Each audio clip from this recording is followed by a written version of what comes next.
Hi all. അപ്പൊ നമ്മൾ അങ്ങനെ ഒരു പോഡ്കാസ്റ്റുമായി തിരുമ്പി വന്നിരിക്കുകയാണ് ഗൈസ്. അപ്പൊ നിങ്ങൾ വിചാരിക്കുന്നുണ്ടാവും, അത്ര വലിയ ബന്ധങ്ങളിലേക്ക് പോകണോ കൃഷ്ണൻകുട്ടി? റേഷൻ കട മറന്ന് മണ്ണെണ്ണ വാങ്ങണോ? പക്ഷെ വാങ്ങണം ഗൈസ്. കാരണം ഈ പോഡ്കാസ്റ്റിന് ഒരു കരളരിയിക്കുന്ന ഒരു ചരിത്രമുണ്ട് ലിറ്ററലി. പക്ഷെ അതിൻ്റെ മുന്നേ നിങ്ങൾക്ക് ഈ വീഡിയോ സജഷനായിട്ട് വന്നിട്ടുണ്ടെങ്കിൽ, കാരണം വെറും 500 ഫോളോവേഴ്സ് കൂടി തികച്ചെടുക്കാനില്ലാത്ത ഈ ചാനലിൽ നിന്ന് ഒരു പോഡ്കാസ്റ്റിൻ്റെ സജഷൻ ഒക്കെ വന്നിട്ടുണ്ടെങ്കിൽ you see the connection don't U.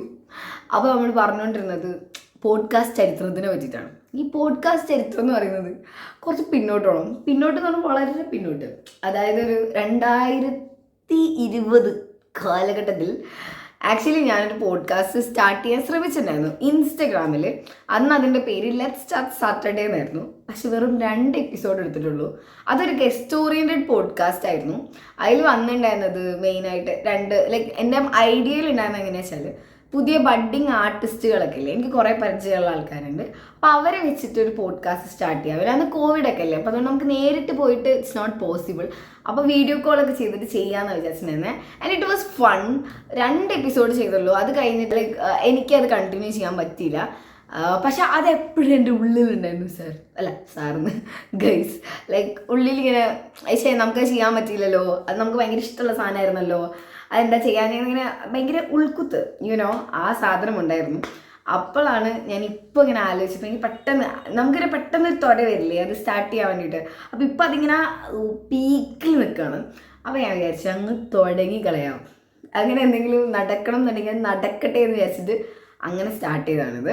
പിന്നെ എനിക്കിപ്പോൾ പറയുമ്പോൾ അതിന് ഫ്ലോ കിട്ടുന്നില്ല കേട്ടോ. കാരണം കുറേ കാലം ഇൻസ്റ്റഗ്രാം വീഡിയോ ഒക്കെ എടുത്ത് ഷൂട്ട് ചെയ്തിട്ട് പണ്ട് ലാസ്റ്റ് വീഡിയോ ഞാൻ എപ്പോഴാണ് ഷൂട്ട് ചെയ്തതെന്ന് പോലും അറിയില്ല. പിന്നെ ഈ പോഡ്കാസ്റ്റിൻ്റെ സ്വഭാവം എങ്ങനെയാണെന്ന് വെച്ച് കഴിഞ്ഞാൽ വളരെ നല്ല സ്വഭാവമാണ്. കാരണം ഇത് എന്തായാലും ഒരു ഗസ്റ്റ് ഓറിയൻ പോഡ്കാസ്റ്റ് അല്ല.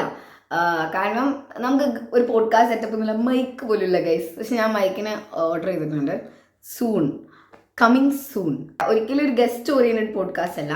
പക്ഷെ നമ്മൾ we are going to share you are going to listen me. അത് പറയാൻ ഭയങ്കര സന്തോഷം. കാരണം എനിക്ക് ലിസൺ ചെയ്യാൻ ഭയങ്കര ഇഷ്ടം. സത്യം പറഞ്ഞാൽ എനിക്ക് സംസാരിക്കാൻ ഇഷ്ടമാണ്. പക്ഷെ അറ്റ് ദ സെയിം ടൈം എനിക്ക് ലിസൺ ചെയ്യാൻ ഭയങ്കര ഇഷ്ടം. ആൾക്കാരിങ്ങനെ സംസാരിക്കില്ലേ അവരുടെ കാര്യങ്ങളൊക്കെ പറ്റിയിട്ട്, അപ്പം അത് കേൾക്കാൻ, അതിനെ പറ്റിയിട്ടുള്ള അഭിപ്രായം പറയാൻ അത്ര ഇഷ്ടമല്ലെങ്കിലും കേൾക്കാൻ ഭയങ്കര ഇഷ്ടമാണ്. അവർക്ക് എപ്പോഴും എനിക്ക് ലിസൺ ചെയ്യാൻ ഭയങ്കര ഇഷ്ടം. അപ്പോൾ ഈ listener also need A listener എന്ന് പറഞ്ഞ പോലെ ഞാനിങ്ങനെ വിചാരിക്കും, എനിക്ക് വളരെ കുറച്ച് ലിസണേഴ്സേ ഉള്ളൂ. അപ്പോൾ എനിക്കിഷ്ടമാണ് എന്നെ ആരെങ്കിലും കേട്ടിരിക്കുക എന്നൊക്കെ പറഞ്ഞു കഴിഞ്ഞാൽ. അപ്പോൾ ഇത് നിങ്ങൾക്ക് ഇഷ്ടപ്പെടുകയാണെങ്കിൽ, നിങ്ങൾ ഇനിയും കേൾക്കുകയാണെങ്കിൽ, ഇപ്പോൾ കേട്ടുകൊണ്ടിരിക്കുകയാണെങ്കിൽ I'm so grateful for you. ഈ പോഡ്കാസ്റ്റ് നമ്മളെപ്പോഴും എൻ്റെ ഒരു തോട്ട്സ് ഷെയർ ചെയ്യാൻ, അല്ലെങ്കിൽ എൻ്റെ കുറേ എക്സ്പീരിയൻസ് ഷെയർ ചെയ്യാൻ, അല്ലെങ്കിൽ നമ്മൾ ലോകത്ത് നടക്കുന്ന കാര്യങ്ങളെ പറ്റിയിട്ട്, അല്ലെങ്കിൽ നോട്ട് ഗോയിങ് ടു ബി. ഞാൻ പോഡ്കാസ്റ്റൊക്കെ സെർച്ച് ചെയ്ത് നോക്കി, എങ്ങനത്തെയൊക്കെ പോഡ്കാസ്റ്റ് നമ്മൾ അറിയണമല്ലോ എന്താ നടക്കുന്നതെന്ന് ഈ സിറ്റുവേഷനിൽ. അപ്പോൾ ഞാൻ പോഡ്കാസ്റ്റൊക്കെ സെർച്ച് ചെയ്ത് ഇറ്റ്സ് മോസ്റ്റ്ലി ഒന്നെങ്കിൽ ഗ്രൂപ്പായിട്ട് കുറേ ആൾക്കാരുള്ളൊരു പോഡ്കാസ്റ്റ് ആയിരിക്കും, അല്ലെങ്കിൽ വളരെ സീരിയസ് ആയിട്ട് എങ്ങനെ ജീവിതത്തിൽ മുന്നേറാം അങ്ങനത്തെയൊക്കെ പോഡ്കാസ്റ്റ് ആയിരിക്കും. രണ്ടും എന്നെ കൊണ്ട് കൂട്ടിയ കൂടാത്ത സാധനം. കാരണം ആദ്യം ഞാൻ മുന്നേറിയിട്ട് വേണമല്ലോ നിങ്ങളോട് എങ്ങനെ മുന്നേറാം എന്ന് പറയാൻ. അപ്പോൾ ഞാൻ വിചാരിച്ചു ഒരു ഫൺ പോഡ്കാസ്റ്റ്. ഇപ്പോൾ ഞാനൊക്കെ എന്തെങ്കിലും വർക്കൊക്കെ ചെയ്തുകൊണ്ടിരിക്കുകയാണെന്നുണ്ടെങ്കിൽ എൻ്റെ ഫ്രണ്ട്സൊക്കെ ഇടയ്ക്ക് വീഡിയോ കോളൊക്കെ ചെയ്യും. എന്നിട്ട് അവരുടെ പണിയെടുക്കും, ഞാൻ എൻ്റെ പണിയെടുക്കും. അപ്പോൾ അങ്ങനത്തെ ഒരു സാധനമാണ് ഞാൻ ഉദ്ദേശിക്കുന്നത്. നിങ്ങളത് കാണണം ഞാൻ തീരെ പറയുന്നില്ല. നിങ്ങളത് കേട്ടാൽ മതി. നിങ്ങൾ ഓൺ ചെയ്ത് വെച്ചിട്ട് നിങ്ങൾക്ക് ഇപ്പോൾ ബോറടിക്കുകയാണ്, അപ്പോൾ നിങ്ങൾക്ക് എവിടെയെങ്കിലും ഇങ്ങനെ കലബില അത് കേൾക്കണം, എൻഗേജ്ഡ് ആയിട്ട് ഇരിക്കുകയാണെന്നുണ്ടെങ്കിൽ നിങ്ങൾക്ക് ഇത് ഓൺ ചെയ്ത് വെക്കാം. ഞാനിങ്ങനെ സംസാരിച്ചുകൊണ്ടിരിക്കും, നിങ്ങൾക്ക് നിങ്ങളുടെ പണിയെടുക്കാം. സോ അതാണ് ഞാൻ അതോട് ഉദ്ദേശിക്കുന്നത്. So we are going to share നമ്മളുടെ കുറേ ഐഡിയാസ്. ഞാൻ എൻ്റെ ഐഡിയ അങ്ങോട്ട് പറയും, നിങ്ങൾ നിങ്ങളുടെ ഐഡിയ ഇങ്ങോട്ട് പറയണം. അതാണ് ഞാൻ ഉദ്ദേശിക്കുന്നത്, എൻ്റെ മനസ്സിലുള്ള പോഡ്കാസ്റ്റ്. പിന്നെ എനിക്ക് മേ ബി വരികയാണെങ്കിൽ തന്നെ എൻ്റെ വെരി ക്ലോസ് ആയിട്ടുള്ള ഫ്രണ്ട്സൊക്കെ വന്നിട്ട് നമുക്ക് ഷെയർ ചെയ്യുക, നമ്മൾ തോട്ട്സൊക്കെ അങ്ങോട്ടും ഇങ്ങോട്ട് ഷെയർ ചെയ്തിട്ട് അങ്ങനൊരു ചാറ്റും ഞാൻ എക്സ്പെക്റ്റ് ചെയ്യുന്നുണ്ട്. ഐ എം നോട്ട് ഷുവർ ഈ പോഡ്കാസ്റ്റിന് ഇത് പുറത്തേക്ക് വരുമെന്ന് എനിക്കറിയില്ല. If you watching this, I made it. ഞാനത് എന്നെ കൺവിൻസ് ചെയ്തിട്ട് ഞാൻ ഇട്ടു എന്നുള്ളതാണ് അതിൻ്റെ സത്യം. Please do subscribe. കാരണം സബ്സ്ക്രൈബ് ചെയ്താലേ എൻ്റെ പോഡ്കാസ്റ്റിന് നിങ്ങൾക്ക് സജഷനായിട്ട് വരുള്ളൂ. Please do like and also comment എങ്ങനെ ഉണ്ടായിരുന്നു, ഓർ എനിക്ക് എന്തൊക്കെ ചെയ്യാൻ പറ്റും, എനിക്ക് വലിയ സബ്ജക്ട്സ് ഒക്കെ ഷെയർ. കാരണം എൻ്റെ ഒന്നും ഇല്ല ഗൈസ്, നിങ്ങളങ്ങോട്ട് തന്നാലേ ഉള്ളൂ എനിക്ക് എന്തെങ്കിലും ചെയ്യാൻ പറ്റുക. പോഡ്കാസ്റ്റിന് മിനിമം വേണ്ടൊരു സാധനം മൈക്കാണ്. അത് പോലും നമ്മളുടെ കയ്യിലില്ല. അതാണ് ഏറ്റവും വലിയ ഫണ്ണ്. ഞാൻ ഇത് എടുത്തുകൊണ്ടിരിക്കുമ്പോൾ അതിനെപ്പറ്റി ചിന്തിച്ച് പറഞ്ഞ പോലെ സാധാരണ ആൾക്കാരിൽ ഒരു മൈക്കൊക്കെ ഉണ്ടാവാറുണ്ടല്ലോ, അതൊക്കെ എന്ത് ചെയ്യുന്നു ഞാനിങ്ങനെ ആലോചിച്ചത്. മേ ബി ന്യൂ ഇയർ ഒക്കെ ആയതുകൊണ്ട് നിങ്ങളൊരു ന്യൂ ഇയർ വൈബിലൊക്കെ ഇരിക്കുകയായിരിക്കും ചിലപ്പോൾ.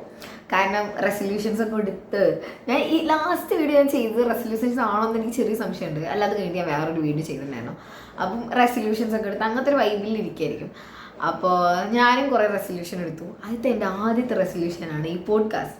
അപ്പോൾ അതന്നെ ഞാൻ സക്സസ്ഫുൾ ആയിട്ട് ഇത് സ്റ്റാർട്ട് ചെയ്തത് എൻ്റെ ഫസ്റ്റത്തെ ടിക്കാണ് ഈ ന്യൂ ഇയർ ആവുന്നതിൻ്റെ മുന്നേ. അപ്പോൾ ഇനിയും കുറേ ഐഡിയാസൊക്കെ എനിക്ക് കുറേ റെസൊല്യൂഷൻ ഉണ്ട്, നിങ്ങൾക്കും ഉണ്ടെന്ന് വിചാരിക്കുന്നു. ഇല്ലാത്തവർ വേഗം പോയി റെസൊല്യൂഷൻസ് ഒക്കെ സെറ്റ് ചെയ്യൂ. കാരണം 2025 ലൈക്ക് അൺറിയലിസ്റ്റിക് എക്സ്പെക്റ്റേഷൻസ് ആണ് നമുക്ക് ഓരോ ഇയർ സ്റ്റാർട്ട് ചെയ്യുന്നതിൻ്റെ മുന്നേ. ഈ പോഡ്കാസ്റ്റ് എന്തായിരിക്കുന്നു പോലും എനിക്കറിയില്ല. ഒരു അവിയൽ പോഡ്കാസ്റ്റാണ് ഇതാവാൻ പോകുന്നത്. അവിയൽ നിങ്ങൾക്ക് ഇഷ്ടമാണോ? ഹോപ്പ്, ഐ റിയലി ഹോപ്പ് ഇതെനിക്ക് നിങ്ങൾക്ക് ഇഷ്ടപ്പെടാൻ. ആക്ച്വലി കാരണം എനിക്ക് വലിയൊരു സെറ്റപ്പ് പോലും ഇല്ല. ഞാനൊരു കസേര വലിച്ചിട്ടിട്ട് ഒരു പ്ലെയിൻ ചുമരിൻ്റെ ഫ്രണ്ടിൽ ഇരിക്കുകയാണ്. Because lighting is better. അങ്ങനെ അപ്പോൾ ഞാൻ ഒറ്റയ്ക്കായി തോന്നാണ്ടിരിക്കാൻ വേണ്ടി ഞാനിവിടെ എൻ്റെ ഒരു ചെടിക്കുട്ടീനെ കൊണ്ടുപോയി വെച്ചിട്ടുണ്ട്. ബിക്കോസ് ലൈക്ക് ഒറ്റയ്ക്ക് ഞാനും ഈ നീല കളറുമായിട്ട് എന്തോ ഒരു പോലെ. ഇത് എൻ്റെ ഫസ്റ്റ് പോഡ്കാസ്റ്റ് ആയതുകൊണ്ട് എനിക്ക് നിങ്ങളുടെ എല്ലാവരും അനുഗ്രഹം വേണം. അനുഗ്രഹിക്കും അപ്പൂപ്പേ. Thank you. ഐ ഹോപ്പ് ഇത് ഇഷ്ടപ്പെടുമെന്ന്. ഇനി ഇത് ഇഷ്ടപ്പെട്ടിട്ടില്ലെങ്കിലും വരുന്ന എപ്പിസോഡ് എന്തായാലും ഇഷ്ടപ്പെടും, എനിക്കറിയാം. നമ്മൾ ഫ്രണ്ട്സൊക്കെ ഇങ്ങനെ സംസാരിക്കില്ലേ, ഒരു ചായയൊക്കെ പിടിച്ച് അങ്ങോട്ടും ഇങ്ങോട്ടും നമ്മൾ ഓരോരുത്തരുടെ കാര്യങ്ങളൊക്കെ പറഞ്ഞ് അങ്ങനത്തെ ഒരു പോഡ്കാസ്റ്റ് ഞാൻ പ്രതീക്ഷിക്കുന്നത്. നമ്മൾ തമ്മിലും അങ്ങനത്തെ ഒരു റിലേഷൻഷിപ്പാണ് ഞാൻ പ്രതീക്ഷിക്കുന്നത്. ഒരു ഹാപ്പി, ഒരു പോസിറ്റീവ് കമ്മ്യൂണിറ്റി ബിൽഡ് ചെയ്യാൻ പറ്റിയിരുന്നെങ്കിൽ ബി റിയലി നൈസ്. പിന്നെ ഇതിലെന്തെങ്കിലും എനിക്ക് ഇമ്പ്രൂവ് ചെയ്യാൻ പറ്റുന്ന കാര്യങ്ങൾ കുറേ ഉണ്ടാവും. അപ്പോൾ നിങ്ങൾ അതൊക്കെ ഒന്ന് കമൻറ്റ് ചെയ്യുക. ഇമ്പ്രൂവ് ചെയ്യാൻ പറ്റുകയാണെങ്കിൽ. അത് പറ്റാത്ത ആൾക്കാരെ വെറുതെ മോട്ടിവേറ്റ് ചെയ്യുക. Like this is the best podcast ever, this is like wonderful, ഇത്ര നല്ല പോഡ്കാസ്റ്റ് ഞാൻ കണ്ടിട്ടില്ല, അങ്ങനെയൊക്കെയുള്ള സാധനങ്ങളൊക്കെ നിങ്ങൾക്ക് അതിൽ കമൻറ്റ് ചെയ്യാം. ഒന്നുമില്ലെങ്കിൽ നിങ്ങൾ ABCDEFGHIJKLMNPQ അത് കമൻറ്റ് ചെയ്തോളൂ. കാരണം കമൻറ്റിനൊക്കെ വാല്യൂ ഉണ്ട് ഗൈസ്. കാരണം എന്നാലും ഇത് അടുത്ത ആളിലേക്ക് പോവും. Thank you so much for watching. Thank you so much for listening to me. And അടുത്ത എപ്പിസോഡിൽ കാണാം ബെറ്റർ കണ്ടൻസ് ആയിട്ട്. Thank you so much. അപ്പം മറുപടി സന്ധിക്കും വരേക്കും വണക്കം.